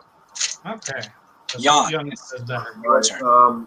So I want to use a supporting character. Okay. Do we have an engineer? Yeah, you do. It is a Vulcan named Talassa, and she has a reason of 10 and an engineering of 2. So 12 is your target number, and you have 2 points momentum. Yeah, I'm going to spend 1 momentum. Okay. 5 and 18, 3, and we get to roll 1 for the ship too, right? Yes, and that will be a target number of computers plus engineering of 9. A target number of 9. Come on, baby. Ooh, fail. 15. Okay, so what was your total of successes? 2 successes. Okay, not enough. So there's one attempt for you. Neither of it have achieved a breakthrough on your first attempt. So we go back to Dr. Ozel leading the science team. You did get the number of successes you needed on your last attempt. So the difficulty drops from 3 to 2 on this roll.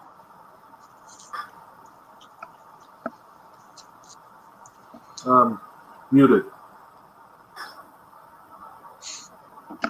You're muted, Miguel. There you go. I'm going to say is I always get these 20s on ship rolls, so if someone please do them for me. Paul, you're not doing much. Why don't you roll for the ship? Absolutely. Okay, I got a 2 and 15, so 2 successes. Okay. And what about And the I got a 4, so that's another success. Okay, good. Get a point momentum. So now, Miguel, roll a number of d6s equal to 2 plus your science discipline. Cool.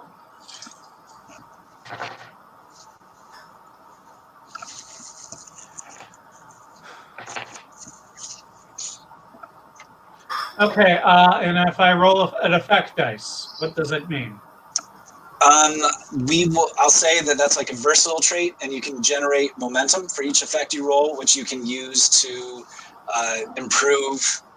If you want to use it to add d6s, you can do that. Okay, well then I got 2 6s, so I'll roll 2 more. Okay, good. And then a 5, which is another effect. Since that's a reroll, and another 2. So I have 2, 1, and 2. So 5. 5. Okay, so that is 1 breakthrough.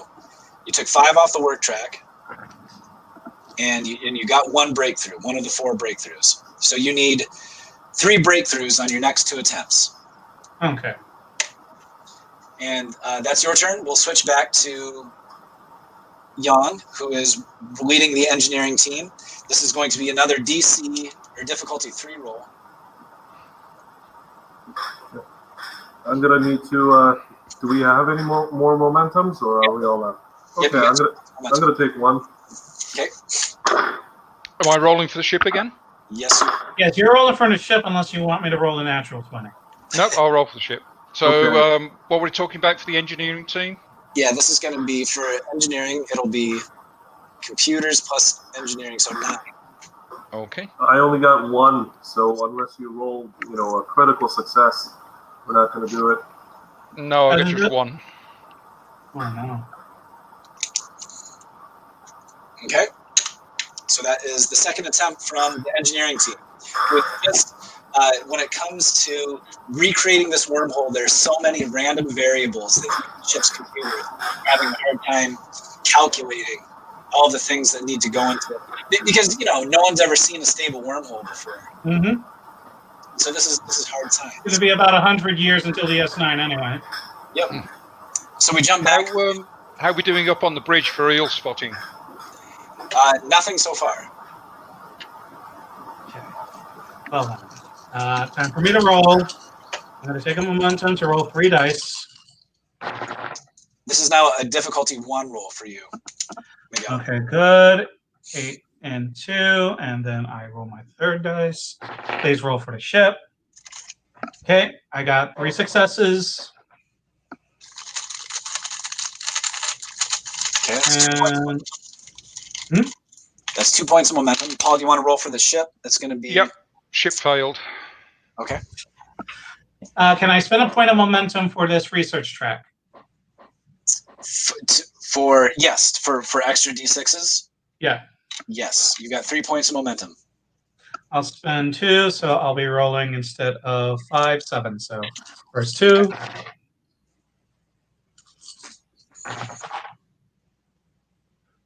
One effect.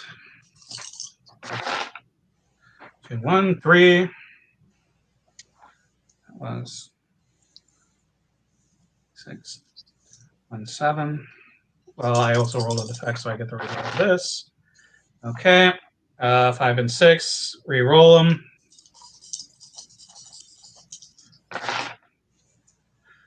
And I got another 4.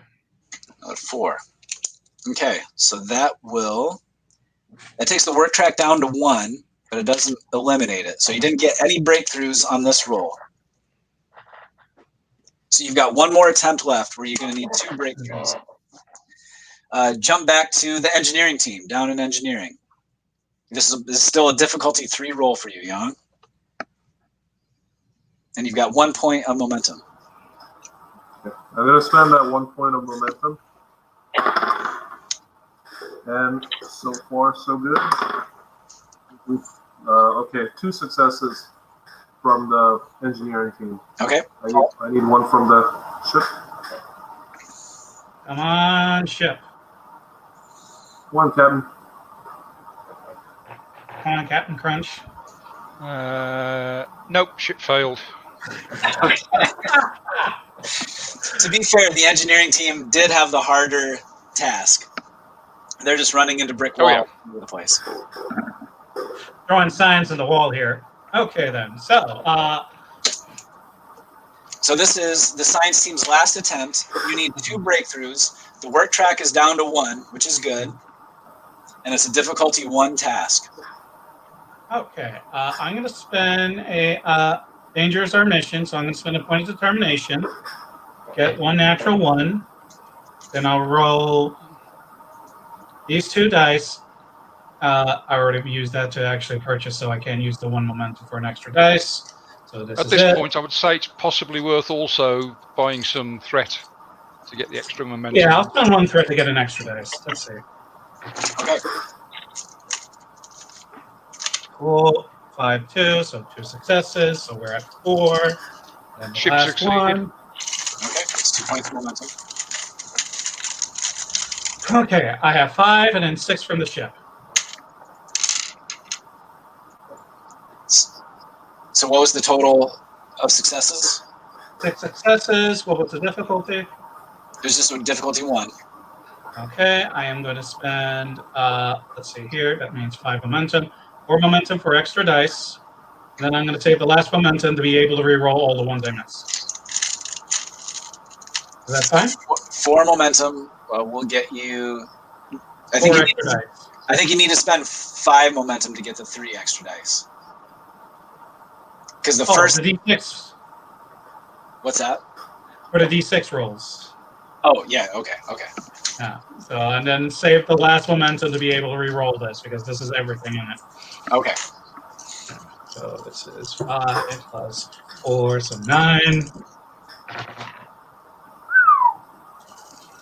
Basically, you need at least 6 to save the ensign. 2.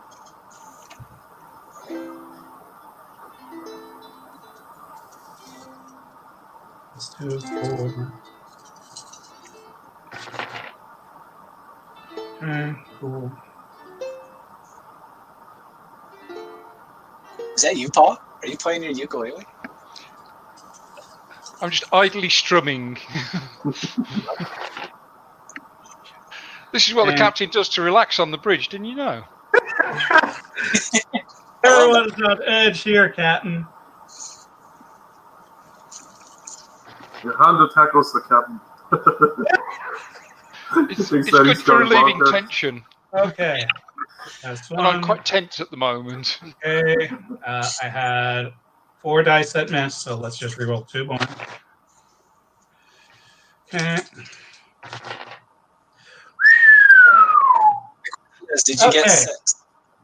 Yes, I was able to get 2 2s with this, so it's Nice. at least 10.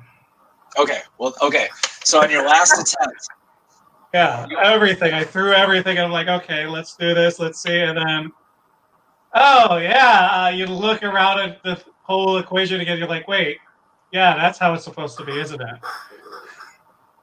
So yes, you have figured out a way to predict when the wormholes will be opening in this inner space membrane. The problem is you can't control where those wormholes are going to lead, but you can get out of here. Yeah. Which at this point I think is probably the key thing. How are we doing with the rest of the crew at the moment? I mean, the ensign's obviously not feeling so well, but how's the rest of the crew? You're starting to feel the effects, and in fact, I will say that any further, at this point, any tasks are going to be at +1 difficulty while you remain in this area. Mhm. Okay, I think the sooner we can get out of here, the better then. Let's get things set up for finding and getting out through a wormhole.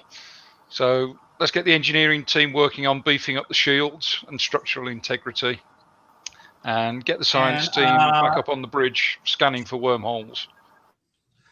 Putting everything into the impulse engines.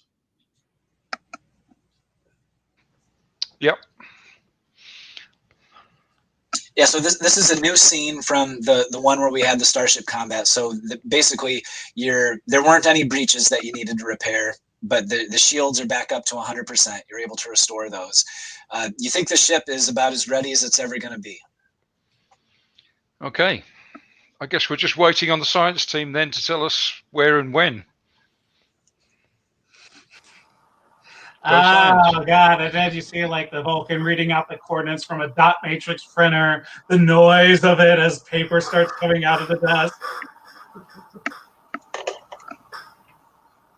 And then reading the X, Y, and Z coordinates to the helmsman as we have to make that roll, right? Are you telling me that the limiting factor on how quickly we can get to a wormhole is down to the fact that you're using a dot matrix printer? It is the most reliable form of technology in the known galaxy. No, it isn't. I used to fix them. Definitely not. You don't have better than daisy wheels, but hogs to replace, Captain?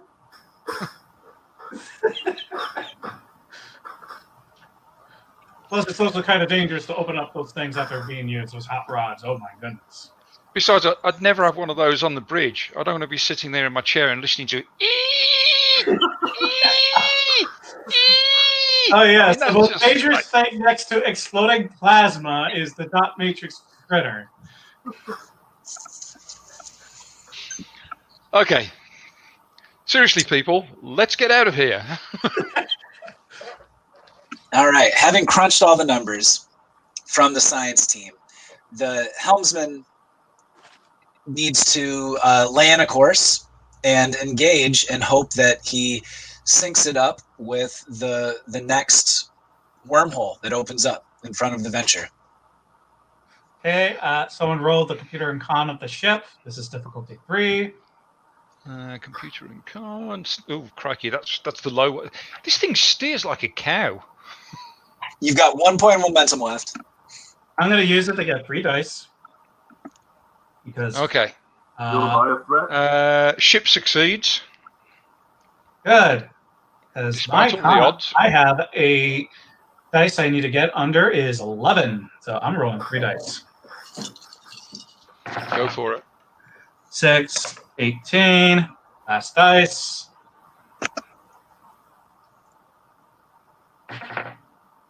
10. We made it. Barely. Okay. So the Venture, you guys can all feel the effects of interphase starting to wear down your mental fortitude. You're feeling kind of jumpy. You're sweating. Your mind's playing tricks on you. But through it all, Ensign Sin is able to focus and once again lay in a true course as the Venture hits full impulse just as one of the wormholes opens directly in front of the Venture. The problem, of course, is you don't know where this wormhole is going to lead. And it turns out it's a very bumpy ride. And as you pass through the wormhole, you feel that same effect that you did earlier, like in the motion picture where time seems to slow down and then jump ahead and slow down. But eventually you reach the far end of this other wormhole. And suddenly the deck seems to vanish beneath your feet as the Venture suddenly drops out of the wormhole. You see the darkened sphere of an unfamiliar planet loom large on the view screen before the viewer shuts down completely, along with virtually all other ship systems. You can hear the hull straining under the pressure of some great unseen force, and the screech of buckling hull plates fills the ship for an interminable moment. Then, red emergency lighting kicks on, and all is silent.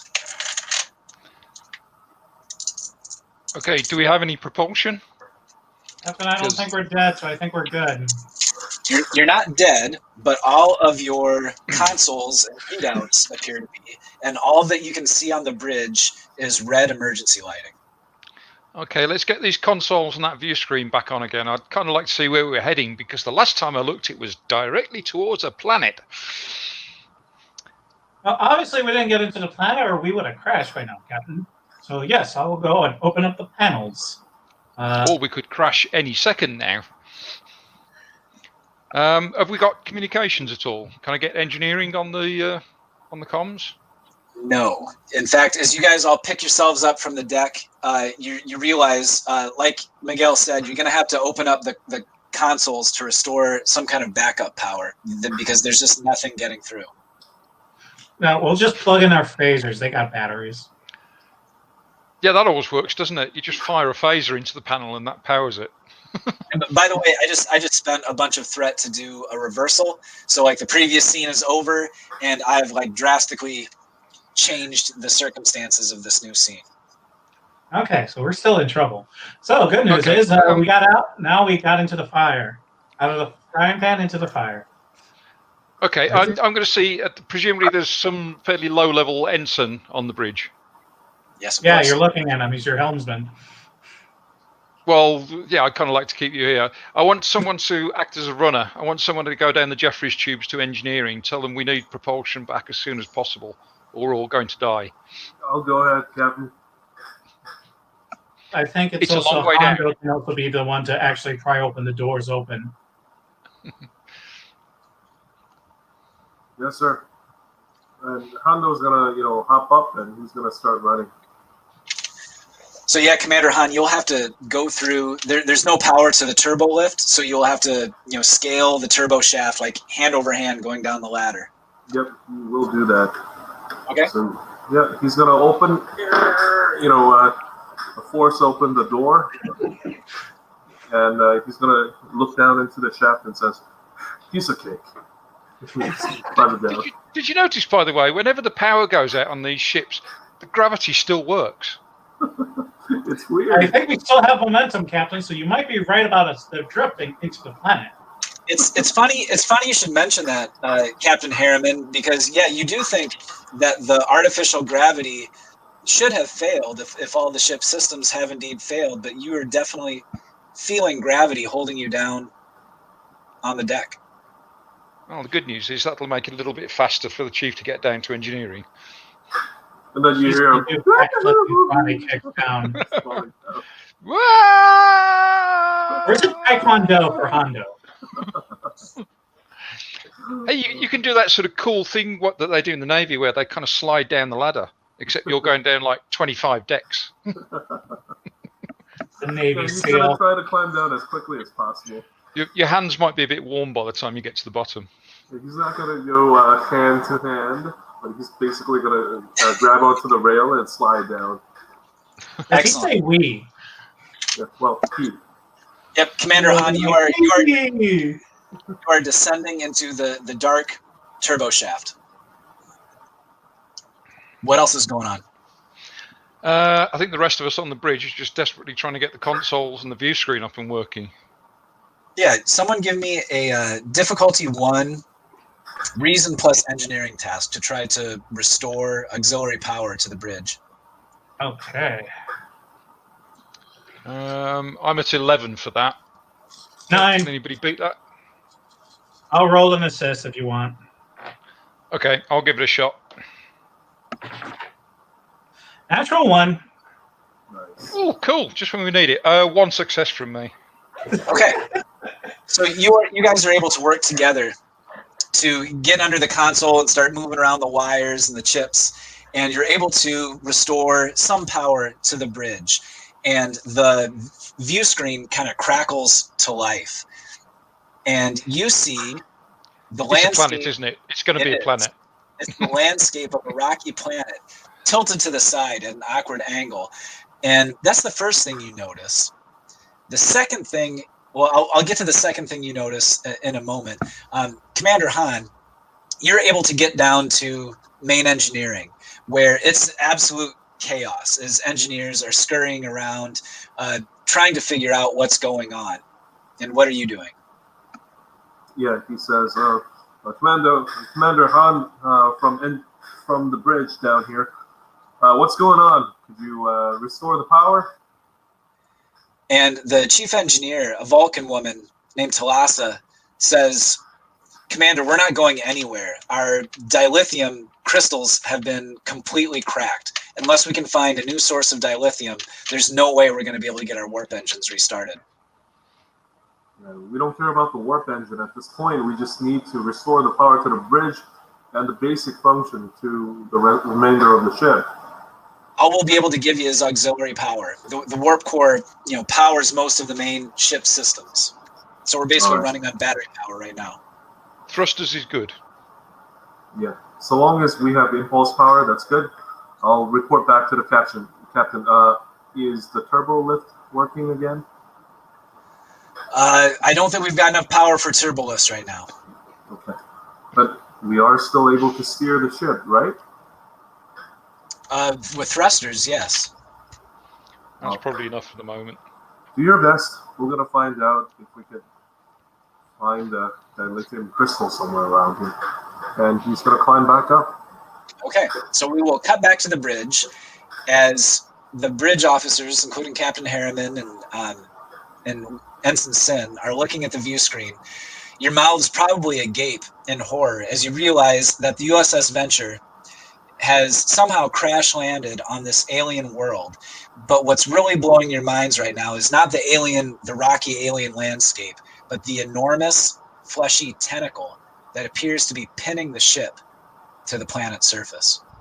Sorry, we actually hit the planet's surface. It seems more like you were pulled down to the planet's surface. Oh, that's unfortunate because we're not really supposed to do that, are we? At least not, and No, get back Captain, up again. These things are not rated for actually being on the planet. That's what I said, isn't it? Yeah. You were asking a rhetorical question. I'm scared right now, Captain. You put it more technically than I did. Yeah.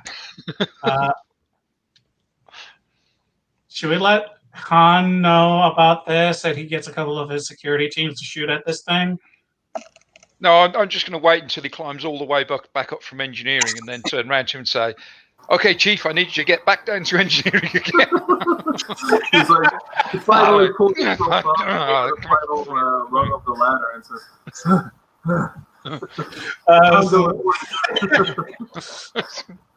this is it. Han is going to have basically doing his marathon today. Yeah, so he reports back to the captain and says, engineering reports that the only thing that we have is auxiliary power, and it seems like that lithium crystal is cracked, Captain. Yeah, we might actually have a more immediate issue than that you could potentially look at, Chief. Take a look at the screen. Oh, what is that creature? Oh, that's a very good question. Science team, over to you. Actually, Captain Harriman, it occurs to you as you look out at the screen that you've seen this before, although from a different angle. I have? You have. Earlier in the Venture's voyage, you ran into this advanced life form that called itself Searchlight. And after you made a successful first contact with it, it gave you what you assumed was a glimpse into the future, where you saw a Constitution-class starship on an alien rocky landscape with some kind of enormous giant creature lurking in the shadows. Yeah, but I was kind of hoping that wasn't going to be us. Great, it's a self-fulfilling prophecy. Okay. So it looks like Searchlight's prophecy came true. Is there anything else that I recall from that prophecy? Not really. It was just a momentary glimpse, and that was about all. So what's this creature doing with us at the moment? You say it's got its tentacles around us, and it's pulled us down to the planet's surface. Yeah, it's hard to even see because of the grainy, crackling view screen footage. Really, all you see is part of the tentacle that appears to be holding the Venture to the planet's surface. You're not even really getting a good look at just how enormous or what this creature looks like in total. Have we got enough power to launch a probe? Well, the Yeah, communications you might be able to down. launch a probe. Communication to the engineering down. Is it still down, sir? Sorry, is what still down? The communication to the remainder of the ship. I suppose it is, yeah. Guess we're going to have you use another runner. Okay, who wants to go down to engineering? I kind of don't want to be looking at this creepy thing, so I'll go, Captain. Okay, so can we actually launch a probe from here on the bridge? Do we have the power and the capability to do that? Yeah, I think the probes are probably independent enough that you could probably launch a probe. Okay, let's do that. We'll launch it out to the top side of the ship. Yeah, so as the probe goes upward, it's like a drone that goes upward and sees this sort of sweeping 360-degree landscape of the surrounding area. And you see that it's a barren planet with a stormy sky that's strobing with lightning. And you can see this writhing mass of tentacles that wraps around the Venture several times, but then extends all the way on to the horizon in one direction. And as the probe continues to rise and rise, you see there's really no end to this creature. It is a monstrosity. You've never seen anything like it. I've got a feeling this may be one circumstance where shooting at it is probably not going to do us a lot of good. And I think that's a perfect sentiment on which to end this session. Oh, no. Oh, man. Oh, yeah. Let's hope we don't have to wait 3 months for the conclusion. Yeah, Oh, I don't think we will, but that's a good point. I don't think so. Although I could probably do with, I don't know, a few weeks to try and figure out what to do next. Yeah. All right, so I'm going to shut it down. Thanks, everybody, for tuning in, and we'll see you next time on Star Trek Explorers.